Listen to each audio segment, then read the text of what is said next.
नेपाल में प्रधानमंत्री अपना देश छोड़कर फरार हो गए हैं। हेलीकॉप्टर लेकर आप तस्वीरें देख सकते हैं। ये उन्हीं का हेलीकॉप्टर है जिसमें वो जा रहे हैं। लेकिन इतना ही नहीं, उन्होंने साथ ही इस्तीफा भी दे दिया। इसके अलावा कई मंत्रियों ने इस्तीफा दिया है और वहां के वित्त मंत्री को सड़क पर दौड़ाते हुए मारने की तस्वीरें भी रिलीज हुई है। लेकिन इस खबर से सबसे ज़्यादा जो परेशान है वो भारत की गोदी मीडिया है, क्योंकि गोदी मीडिया अब भी उस प्रदर्शन को, आंदोलन को वो कह रहा है कि सिर्फ जो वहाँ पर सोशल साइट्स ऐप बंद किए गए थे उसकी वजह से इतना बड़ा आंदोलन हुआ है। जबकि इसके पीछे की हकीकत कुछ और है। इसके पीछे की हकीकत है करप्शन। वहाँ की सरकार की लगातार नीतियों से परेशान अवाम ने धीरे धीरे, वहाँ पर कई दिनों से प्रदर्शन चल रहा था, लेकिन जो उन्होंने सोशल साइट्स पर जो ऐप्स थे उन पर जब बैन लगाए तो वहाँ से वो ट्रिगर पॉइंट हुआ, जिसके बाद आंदोलन बड़ा हुआ। लेकिन आप उनके तस्वीरों में देख सकते हैं कि करप्शन उनका मुद्दा है और सरकार की नीतियाँ सबसे बड़ा मुद्दा वही था। लेकिन ये सरकार उस आंदोलन को भी ऐसे दिखा रही है कि जैसे वो सिर्फ जो ऐप्स हैं उनके बैन को लेकर प्रोटेस्ट कर रहे हैं। उन्हें क्यों, गोदी मीडिया को क्यों खतरा लग रहा है? क्योंकि भारत में भी लगातार बेरोजगारी बढ़ती जा रही है। ना तो मीडिया उस पर डिबेट करती है, ना प्रोग्राम चलाती है, और बीजेपी के जो समर्थक हैं वो भी इन चीज़ों से दूर ही रहते हैं। इसी के चलते वो चाहती है कि कहीं भारत में भी कोई क्रांति ना हो, और इसीलिए वो नेपाल में जो जेनजी प्रोटेस्ट हुआ है उसको भी सिर्फ एक ऐप के तौर पर दिखाया जा रहा है। ये देखिए सबसे पहले ये तस्वीरें देखिए, यूथ अगेंस्ट करप्शन पूरा एक बैनर है। लेकिन फिर भी जो है गोदी मीडिया, खासकर एनआई वगैरह जो हैं वो कह रहे हैं कि ये ऐप को लेकर किया गया बंद है। तो तस्वीरों में देख सकते हैं। और देखिए, नेपाल के राष्ट्रपति के घर में घुसे प्रदर्शनकारी, तो राष्ट्रपति से लेकर प्रधानमंत्री सबको, और देखिए काठमांडू छोड़ सकते हैं नेपाल के मंत्री, तो वहाँ पर तमाम लोग जो है वो छोड़कर भाग रहे हैं। इसके पीछे एक बड़ी वजह बताई जा रही है कि इसके पीछे जो है वो पश्चिमी देशों का हाथ हो सकता है। उस पर भी बात करेंगे। देखिए, समर राज ने एक सवाल उठाया है, नेपाल में जेनजी छर्रे एकदम सही वही पैटर्न अपना रहे हैं जो श्रीलंका में हुआ, बांग्लादेश में हुआ, एक हद तक म्यांमार और पाकिस्तान में भी। इनको अचानक इतना भ्रष्टाचार दिख गया कि मंत्रियों के घर में घुसकर लूटपाट कर रहे हैं। लेकिन सोशल मीडिया के मनमानी ऐप्स को बैन करने के पहले तक सब ठीक था। अगर यहाँ तख्ता पलट सफल हो जाता है तो मान लो कोई भी देश सुरक्षित नहीं है। लाखों युवाओं को मैनिपुलेट और हजारों युवाओं की फंडिंग कर दी जाएगी। ऐसे सड़कों पर उतरकर मंत्रियों, प्रधानमंत्रियों के घर में घुसकर तख्ता पलट कर दिया जाएगा। मजा आ रहा है ना सोचकर, काश इधर भी हो जाए। मूर्ख हो मित्रों, एक बार लोकतांत्रिक प्रक्रिया टूट गई तो जिंदगी नरक हो जाएगी। तो ये लोकतंत्र से जुड़े सवाल उठा रहे हैं कि आखिर अगर ऐसा होता है किसी भी देश में तो फिर देश के लिए हानिकारक होगा। और ये देखिए, अंजना ओम कश्यप इस टाइम जो है खूब करप्शन और उसकी बात कर रही है, लेकिन वो नेपाल में बात कर रही है, भारत में नहीं बात करेंगी। नेपाल के राष्ट्रपति रामचंद्र पौडेल के निजी आवास पर प्रदर्शनकारियों ने कब्जा कर लिया। भीड़ ने राष्ट्रपति के निजी आवास में घुसकर जमकर तोड़फोड़ की, आग लगा दी। हिंसा के बीच करीब 5 मंत्री इस्तीफा दे चुके हैं। और हमने बताया किस तरीके से कि अब वहां के प्रधानमंत्री भी इस्तीफा देकर फरार हो गए हैं। सूत्रों के हवाले से खबर है, नेपाल में प्रदर्शन के बीच मंत्री हेलीकॉप्टर की मदद से काठमांडू छोड़ने को बेकरार हैं। तो ये देख सकते हैं आप तस्वीरें। और ये देखिए, कई नेपाली मंत्रियों के घर जला दिए गए। नेपाली कांग्रेस के दफ्तर में आग लगा दी गई। आंदोलनकारी राष्ट्रपति भवन में घुस गए। केपी चोर गद्दी छोड़ के नारे नेपाल की सड़कों पर गूंज रहे हैं। अफवाह है कि कई मंत्री देश छोड़ने की तैयारी में है। जाहिर है कि इतनी देर ये सरकार रहेगी, अशांति रहेगी। शाम 6 बजे सर्वदलीय बैठक में उसका भविष्य तय हो जाएगा और शायद नेपाल में आगे क्या होगा ये भी स्पष्ट हो जाएगा।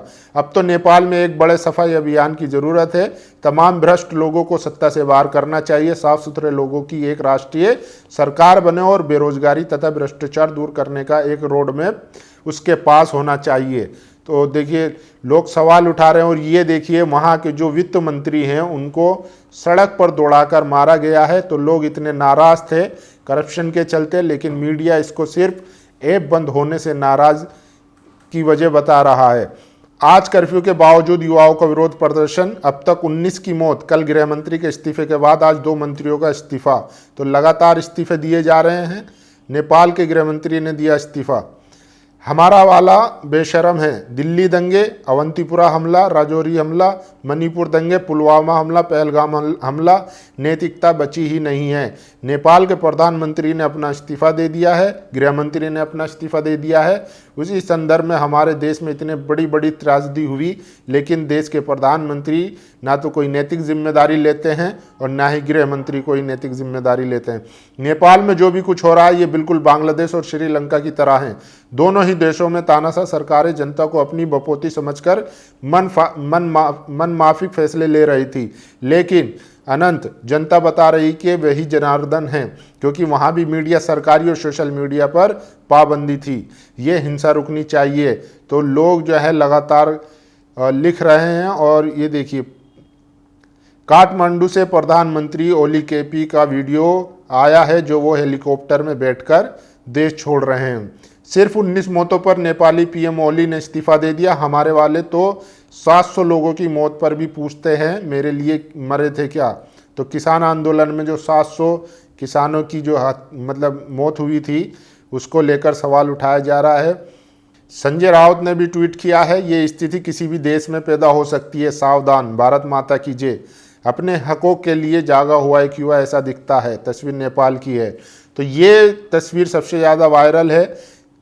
इस युवा के चेहरे पर भी गोली लगी और पूरे बदन पर पट्टी हुई है, मलहम पट्टी, लेकिन उसके बावजूद भी माइक पकड़कर वो जो है भीड़ का नेतृत्व कर रहा है। और देखिए, शकील अख्तर ने सवाल उठाया, हमारे यहाँ सबसे पहला निशाना गोदी मीडिया बनेगा। छात्र युवाओं की समस्या पर आज तक एक भी प्रोग्राम नहीं बनाया। महंगी शिक्षा का निजीकरण, नौकरियां बंद, पकोड़े तलने की सलाह, कभी इस पर बात की? अभी भी समय है। नेहरू पर आरोप, राहुल की छुट्टी, हिंदू मुस्लिम करने के बदले स्टूडेंट युवाओं की समस्याओं पर बात करें, उन्हें विश्वास में ले। वैसे तो एंकर कहते हैं हमें कोई पत्रकारिता नहीं सिखाए, मगर जो 11 साल की है उसके नतीजों के बारे में तो आगाह कर ही सकते हैं। तो मीडिया पर सबसे बड़ा सवाल उठ रहा है। और ये देखिए, जिसने किया लाल सलाम उसका हुआ काम तमाम। ये जो है चीन के जो राष्ट्रपति हैं, वो जब इमरान खान से मिले तो वहाँ पर उनकी सत्ता गई। उसके बाद शेख हसीना से मिले, उनकी सत्ता गई। उसके बाद जो है वो श्रीलंका के राष्ट्रपति से मिले, उनकी सत्ता गई। और अब नेपाल के राष्ट्रपति से मिले तो उनकी सत्ता गई। अब ये सवाल उठा रहे हैं कि जो चीन के करीब जाएगा, अमेरिका और पश्चिम देश वहाँ पर जो है तख्त पलट कर देंगे। तो इसी को लेकर एक ट्वीट किया है प्रधानमंत्री मोदी जी। अभी हाल ही में जो है वो शी जिनपिंग से मिले थे, उनकी फ़ोटो डालकर कहा है तो क्या इस हिसाब से अगला नंबर भारत का है, क्योंकि भारत भी चाइना के करीब जा रहा है। और ये देखिए, वित्त मंत्री को बीच सड़क पर पीटा, ये वीडियो सबसे ज़्यादा वायरल है। और ये तस्वीर देख रहे हैं संसद का, जहाँ पर आग लगा दी गई है, धुआं उठ रहा है। 5 दिन पुरानी ही तो बात है। काठमांडू ऊपर से शांत था, पर अंदर ही अंदर विद्रोह की सुगबुगाहट थी। बस मौके की तलाश थी। सोशल मीडिया प्लेटफॉर्म बंद करने के फैसले ने वो मौका दे दिया। नेपाल में कई जगह चीन पूरा हावी हो चुका है। एक पोस्टर पर लिखा था China aid for share future. तो लोग सवाल उठा रहे हैं इस तरीके से। और ये देखिए, प्रधानमंत्री ओली जो है वो हेलीकॉप्टर में सवार होकर निकल गए हैं। तो क्या वो शेख हसीना की तरह वो भी भारत में दिखाई देंगे, ये बड़ा सवाल है। और देखिए, इसके पीछे सबसे बड़ी वजह जो है वो मैं आपको बता देता हूँ। सुमित्रा रॉय हैं पत्रकार, उन्होंने बड़ा एक पोस्ट लिखा है और खुलासा किया है कि नेपाल में जो आंदोलन हो रहा है उसके पीछे एक वजह ये भी है। इस नज़रिए से भी देखना चाहिए। जुलाई 2024 में चौथी बार नेपाल के प्रधानमंत्री बने केपी शर्मा ओली कुल 13 महीने सत्ता में रहे। इन 13 महीनों में वे एक बार भी भारत नहीं आए। नेपाल की अस्थिरता को बांग्लादेश से जोड़ने वालों को ये नहीं भूलना चाहिए कि दोनों देशों के बीच एक भारतीय कड़ी है, उसका नाम है गौतम अडानी। बांग्लादेश की शेख हसीना सरकार से वे पावर बेचने की डील कर रहा था, तो नेपाल में वे इंफ्रा में पैसा लगा रहा था। ओली की कम्युनिस्ट सरकार को अदानी ने खरीद रखा था। पहले 17 माह के रोज में ओली ने न सिर्फ अदानी बल्कि उसके जैसे कुछ और भी घुसखोर लुटेरों को दोस्त बनाया। नतीजा, ओली की कम्युनिस्ट पार्टी और समर्थन दे रही नेपाली कांग्रेस दोनों के नेता और चापलूस अफसर मालामाल हुए। नेपाल में अदानी का लाला चुपचाप काम कर रहा था, लेकिन वहां के युवाओं को सारा सच पता था। नेपाल का संकट असल में गौतम अदानी जैसे लालाओं का खड़ा किया गया है, जिसने एक और देश के लोकतंत्र को डुबो दिया। जानते हैं क्यों? नेपाल का मीडिया भारत की तरह बिककर नहीं छपता, सच बताता है। नेपाल के डिपार्टमेंट ऑफ फॉरेन एम्प्लॉयमेंट के अनुसार यहाँ से हर दिन औसत 2200 लोग खाड़ी के देशों के अलावा मलेशिया और दक्षिण कोरिया जा रहे हैं, विदेशों में काम कर रहे हैं। 40 लाख नेपाली घर में पैसा भेजते हैं, जो देश की जीडीपी का 28% है। दूसरी आमदनी खेती है, जो जीडीपी का 25% है। बाकी टूरिज्म से 7% कमाई होती है। ये पैसा करप्शन के गर्त में जाना 15-25 साल के युवाओं को मंजूर न था, खासकर तब जबकि वे हाड़ तोड़ मेहनत के बावजूद गरीब हों। नेताओं अफसरों की औलादे 5 स्टार में ऐश कर रही हों। मैं हमेशा से कहता रहा हूं कि भारत में भी यही हालात होने के बाद भी मीडिया सच नहीं दिखाता। अगर आप आईटी एक्ट 2000 को ले तो सत्ता कभी भी किसी चैनल ब्लॉग को बंद कर सकती है, लोगों को जेल भेज सकती है। सच बताने वालों पर एफआईआर हो रही है, लेकिन हमारे युवाओं को कोई फिक्र नहीं होती है। वे सोशल मीडिया पर उपलब्ध झूठे, अश्लील और दुष्प्रचार के कंटेंट से खुश हैं। नेपाल में 17 साल में ये 14वीं बार सरकार पलटी है। क्या प्रचंड, क्या देउबा, क्या ओली, देश एक के बाद एक जन आंदोलनों को उम्मीदों के साथ देखता रहा है। बिना किसी ठोस वैचारिक रोड मैप के सिर्फ सत्ता के लिए हुए इन आंदोलनों का नतीजा वही निकला जो भारत में आम आदमी पार्टी का हुआ। सत्ता में करप्शन, भाई भतीजावाद और घूसखोरी के सिस्टम ने नौकरशाही को मालामाल किया। आज जो लोग उन्हें सड़क पर दौड़ाकर पीट रहे हैं, यूक्रेन में जेलेंस्की का उबार देखे तो पॉपुलिस्ट नेता ऐसे ही आंदोलनों से आता है, लेकिन उसके साथ दिक्कत ये हो जाती है कि कोई संगठन नहीं होता, ना ही विचारधारा होती है। कई बार भीड़ के आगे आने से जो नेतृत्व पैदा होता है, उससे बहुत परिवर्तन की उम्मीद करना खतरे से खाली नहीं होता है। अब काठमांडू के मेयर बालन शाह से लोग सोशल मीडिया पर अपील कर रहे हैं कि वे इस्तीफा देकर नेतृत्व करें, लेकिन नेपाल का इतिहास तब तक नहीं बदलेगा जब तक एक मजबूत विचारधारा के साथ सबको साथ लेकर चलने वाला कोई नेता एक पुख्ता रोड मैप के साथ सामने नहीं आए। बालन शाह कोई राहुल गांधी तो है नहीं, लिहाजा जो भी नेपाल की सत्ता संभालेगा वे अमेरिका का पिट्ठू होगा। तो इस बीच जो है सबसे बड़ा नाम आ रहा है वो बालन शाह है। इस आंदोलन के पीछे उन्हीं का हाथ बताया जा रहा है। अब देखने वाली बात होगी कि जो थ्योरी निकाली जा रही है कि अमेरिका ने वहाँ पर तख्ता या पश्चिमी देशों ने वहाँ पर तख्ता पलट करवा दिया है, और जिस तरीके से पाकिस्तान में हुआ, श्रीलंका में हुआ, बांग्लादेश में हुआ, नेपाल में हुआ, तो क्या चीन से करीब जाने की सज़ा उनको मिल रही है? ये बड़ा सवाल है। और ऐसे में जब भारत अमेरिका से अपने रिश्ते में खटास देखता है, और प्रधानमंत्री तो आपको सबको पता ही है कि किस तरीके से हाउडी मोदी और तमाम तरीके के जो प्रचार प्रसार हुए थे अब वो झूठे साबित हुए, और अमेरिका ने 50% जो है टैरिफ लगा दिया। अब उसको देखते हुए वो चाइना के करीब जा रहे हैं। तो कोई जो है इंटरनेशनल डिप्लोमेसी या पॉलिसी कोई नज़र नहीं आ रही है।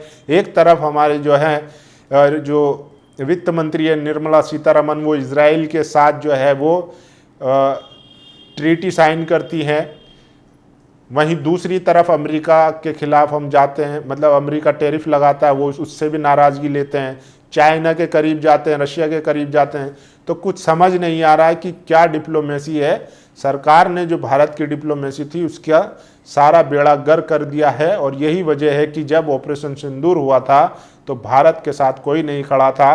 पाकिस्तान के साथ चाइना, तुर्की और तमाम देश उसको सपोर्ट कर रहे थे, लेकिन भारत के साथ कोई नहीं खड़ा था। तो जो पिछले 12 सालों में प्रधानमंत्री ने विश्व गुरु बन के कमाया है वो अब हमारे सामने है। बाकी आप लोगों की क्या राय है, अपनी राय जरूर दीजिए। शुक्रिया।